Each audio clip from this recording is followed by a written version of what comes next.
Remember that guy who tweeted "Your body, my choice" after the election? Hey, bitch, we control your bodies. Your body, our choice. Nick Fuentes? Yeah, that guy. Well, Tucker Carlson just gave him a 2 hour platform, and it turns out the self proclaimed alpha male who has opinions about women's bodies has never actually lived with a woman.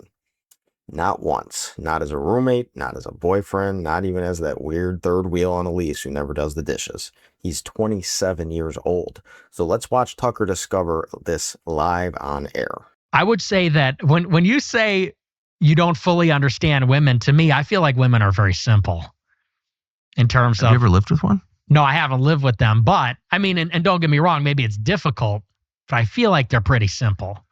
I'm sorry, based on what extensive research? I've never lived with a woman, but I feel like they're pretty simple. That's like me saying I've never been to space, but I bet it's pretty easy to land the shuttle. We just point it down, right? This is the authority young men are going to listen to. This guy with zero field experience who's out there writing women's handbooks. Man, if you think women are simple, you've never asked one where they want to go for dinner.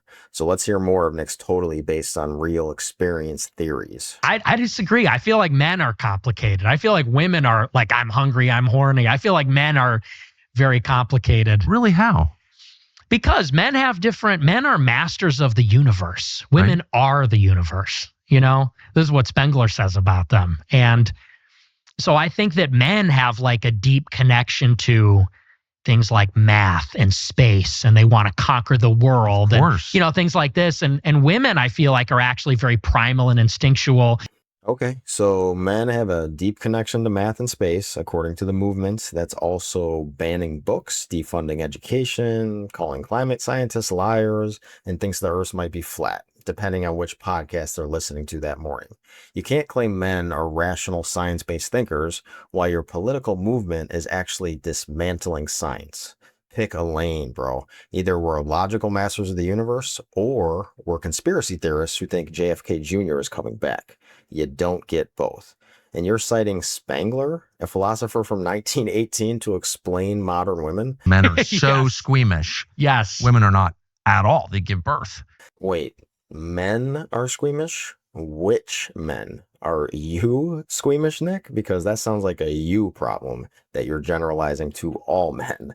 And maybe, if you've ever actually lived with a woman, you know this isn't some universal male trait. This is just you telling on yourself. The dude is making sweeping generalizations about all women based on conversations with his mom. That's the sample size. One woman who is legally obligated to tolerate him. Hit that subscribe button because we're just getting started with Nick Fuentes' guide to subjects he knows absolutely nothing about.